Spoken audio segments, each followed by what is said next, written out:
कोल्हापूर महापालिकेच्या निवडणुकीत जनसुराज्य शक्ती पक्षाने आपली शक्ती पणाला लावलेली आहे। त्यामुळे अनेक प्रभागात जनसुराज्य शक्ती पक्षाचे उमेदवार फास्ट आहेत।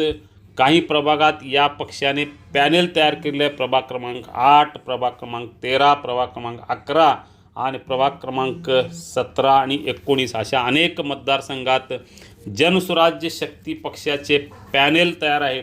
प्रभाग क्रमांक 19 मध्ये माजी नगरसेवक सुभाष रामुगडे हे जनसुराज्य शक्ती पक्षाच्या चिन्हावर आहेत। ते जोरदार प्रचार त्यांनी तिथं केलेला आहे। त्यांच्यासह सविता भोसले आणि रणजित साळोखे यांचाही प्रचार जोरात आहे। आमदार विनय कोरे यांनी या प्रभागात येऊन प्रचार केला।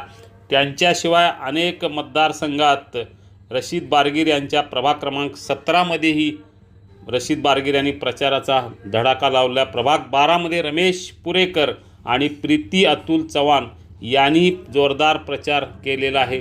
प्रभाग 7 मध्ये पूजाश्री उदय साळोखे माजी महापौर उदय साळोखे यांच्या पत्नी यांनी जोर लावलेला आहे। प्रभाग क्रमांक 19 मध्ये सुभाष रामुगडे हे अनेक वर्षे भाजपचं काम करत ते पण उमेदवारी न मिळाल्यामुळे ते जनसुराज्य शक्ती पक्षाच्या चिन्हावर उभे राहिले आहेत। त्यामुळे 19 मध्ये त्यांनी हवा केलेली आहे। प्रचार जोरात सुरू आहे।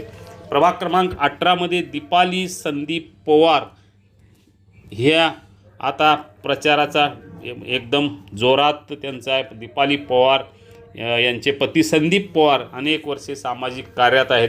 त्यामुळे त्यांची हवा झालेली आहे। प्रभाग क्रमांक 14 मध्ये विशाल शिराळकर यांच्या पत्नी पूजा यांची हवा झालेली आहे।